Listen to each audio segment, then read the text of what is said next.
Hey, salut à tous! On se retrouve aujourd'hui pour une nouvelle vidéo sur la chaîne Tech & Shoot. Alors aujourd'hui on continue les différents composants de mon nouveau PC. Et donc on va parler de la carte mère de mon PC que j'ai choisie. Il s'agit de la MSI MPG X570 Pro Carbone Wi-Fi, une carte mère avec un nom assez long, je vous l'avoue. Mais comme d'habitude avant, n'hésite pas à t'abonner, à cliquer juste en dessous là sur s'abonner et sans oublier la cloche pour pas louper les prochaines vidéos. Plus vous serez d'abonnés, plus la communauté grandira, plus ça me permettra de vous présenter plein d'autres vidéos sur différents sujets de la tech en général. Donc n'hésite pas à la partager aussi sur tes différents réseaux sociaux et puis autour de toi, dans ta famille, dans tes amis, etc. Donc cette carte mère, c'est une carte mère que j'ai achetée chez Top Achat au prix de 299 €. Je vous mettrai un lien dans la description, ça sera un lien Amazon, un lien affilié qui permet de me faire gagner un petit peu d'argent pour pouvoir acheter d'autres produits à vous faire en vidéo. Alors il y en a beaucoup qui vont faire des bons de 3 km de haut. Pourquoi acheter une carte mère aussi chère?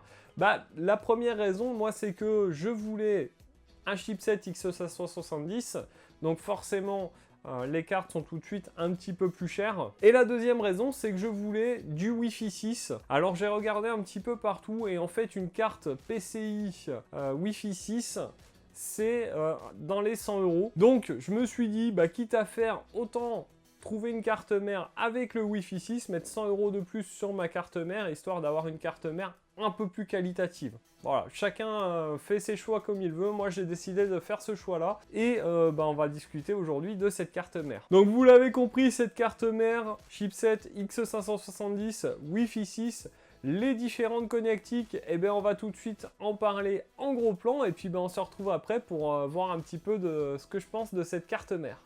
Donc nous voici en plan large pour détailler un peu, pour faire l'unboxing de cette carte mère de chez MSI.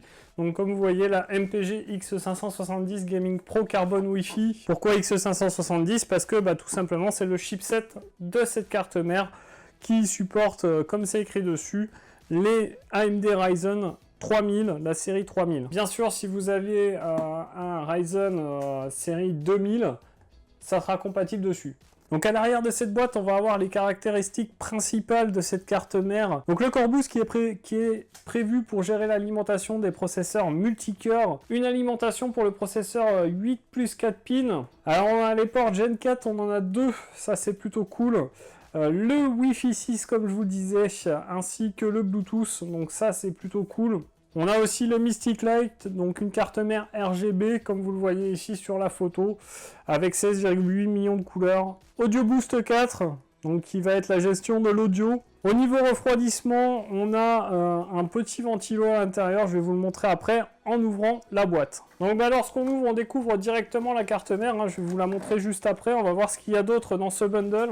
Donc à l'intérieur, on va retrouver un petit autocollant MSI True Gaming, c'est plutôt cool. Un petit DVD qui contient les drivers de la carte mère. Ici, une petite vis pour les M2. Un petit document publicitaire des différents composants de chez MSI. Une petite carte nous disant qu'il faut évidemment s'inscrire et enregistrer sa carte mère sur le site d'MSI pour la garantie. Ici, chose plutôt sympa, des petites étiquettes pour nos différents câbles. Ça, c'est plutôt cool. Une autre pochette contenant une vis M2 également. On va avoir un petit guide d'installation rapide, un petit jeu concours, le vrai manuel d'utilisation qui est beaucoup plus épais, vous voyez. Ensuite, on va avoir les antennes Wi-Fi qui sont des doubles antennes.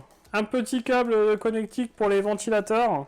2 câbles SATA, en sachant qu'il y en a un ici qui est plat, l'autre plat et coudé. Et 3 autres petits câbles pour les diverses alimentations. Donc voici la carte mère. On a vraiment une carte mère très jolie. Ici, 4 emplacements pour la DDR4. Vous voyez qu'on a un DDR4 Boost qui va booster les performances de votre mémoire vive.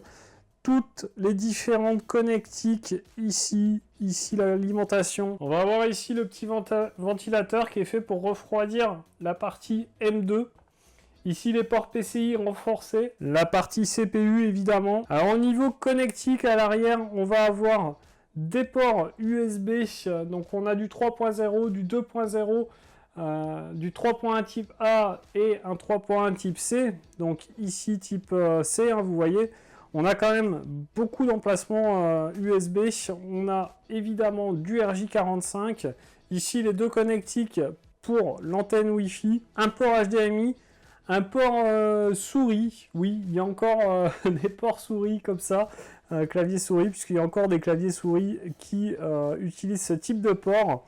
Et puis bien sûr toute la partie audio ici, ainsi qu'une sortie optique. Et enfin sur cette plaque arrière de carte mère, on a ici un petit bouton Flash BIOS. Alors surtout si vous ne savez pas vous en servir, si vous ne savez pas ce que c'est que le BIOS, si vous ne savez pas flasher un BIOS, n'appuyez pas sur ce bouton, faites attention.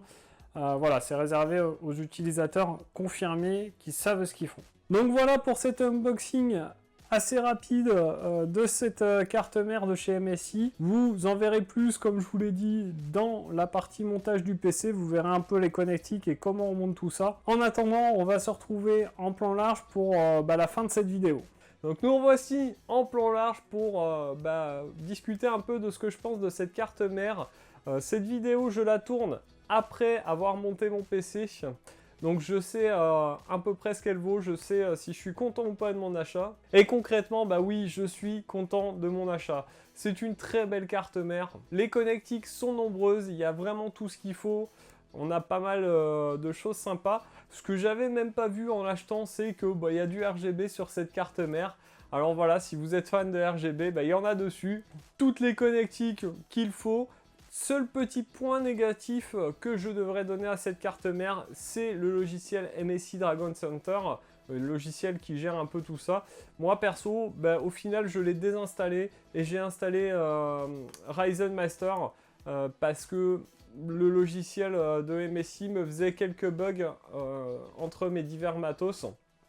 Et du coup, voilà, ça créait quelques conflits et ça faisait aussi surchauffer mon processeur. Alors qu'avec Ryzen Master, aucun souci, le processeur est à bonne température. Donc voilà, est-ce que je peux vous conseiller cette carte mère? Bah oui, bien sûr, elle est parfaite. N'installez pas MSI Dragon Center, voyez avec Ryzen Master, ça sera beaucoup mieux. Et puis moi en attendant, je vais vous souhaiter à tous une bonne journée ou une bonne fin de journée, suivant à l'heure que vous regardez. A plus et bon shoot!